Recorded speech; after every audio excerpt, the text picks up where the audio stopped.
bí kò bá ṣe pé Olúwa kọ́ ilé náà àwọn tó ń kọ́ ń ṣe lásán. Olúwa ti kọ́ yín sórí àpáta.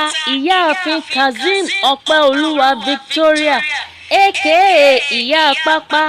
Ọlọ́run dáadáa lọ́lọ́run tó dá yín, tó ṣe yín lógo. Ó wùwà dáadáa, ó ṣọlá fún yín, ó tún mú kí ojú yín rí 90 ọdún lókè èèpẹ̀. 22nd of September, ọjọ́ 22 oṣù kẹsàn-án, ọjọ́ tó lógo tó sì dára ni. Ẹ̀gbá ọmọ lisabi ọmọ gbòǹgbò àkàlà. Ṣé bí wọ́n lọmọ ìlara àgbágà, ọmọ lákòólé, aróko sọ̀gọ, ọmọ ṣílẹ̀ lókù, ọmọ ojú oróyè tí gàgà idẹ, ọmọ olówó tọ́nà ọ̀sán kó tó sì tó gbé tiẹ̀ jáde, ọmọ abẹ ní àgbò, ọmọ olódò kan odò kan, èyí tó sàn wéréke, èyí tó dẹ́yìn kúlé ọ̀sìnlẹ̀ tó dá àbàtà. Ẹ̀gbá ọmọ lisabi ọmọ gbòǹgbò àkàlà, ọmọ ọ̀sán làásò tó ọmọ ẹja tí ń gbénú ibú sọ̀rọ̀.